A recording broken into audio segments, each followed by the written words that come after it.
স্ত্রী সন্তানের সামনেই গুলি করে হত্যা করা হলো শ্রীলঙ্কার সাবেক ক্রিকেটার দামিকা নিরোশানকে। মঙ্গলবার রাতে আম্বালাঙ্গোদায় নিজ বাড়িতেই তাকে গুলি করে হত্যা করা হয়।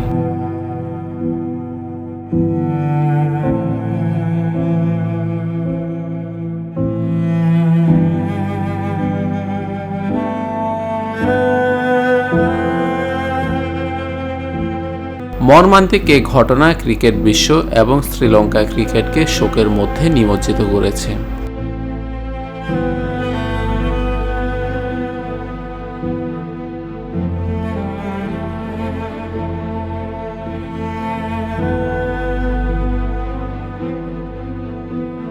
স্থানীয় পুলিশ জানিয়েছে, একজন অজ্ঞাতনামা হামলাকারী নিরোশানের বাড়িতে প্রবেশ করে এবং তাকে গুলি করে।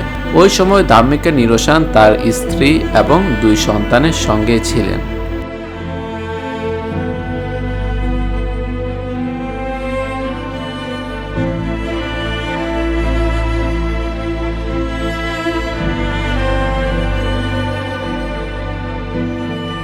সন্দেহভাজন হামলাকারী পলাতক, তবে ঠিক কী কারণে ওই হামলাকারী নিরোশানকে গুলি চালিয়েছিল তা এখনও স্পষ্ট নয়। আম্বালাঙ্গোদা পুলিশ জানিয়েছে, তারা অপরাধীকে ধরার চেষ্টা করছে এবং ঘটনার তদন্ত চলছে। প্রাথমিক তদন্তে জানা গেছে অভিযুক্ত 12 বোরের বন্দুক নিয়ে এসেছিল।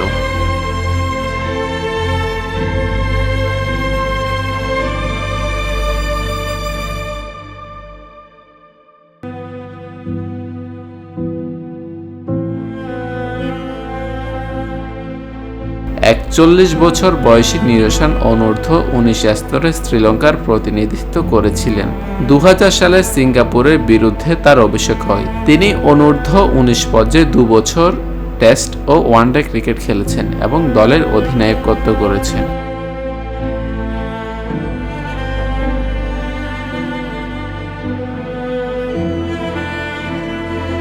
Desk report, TVC news.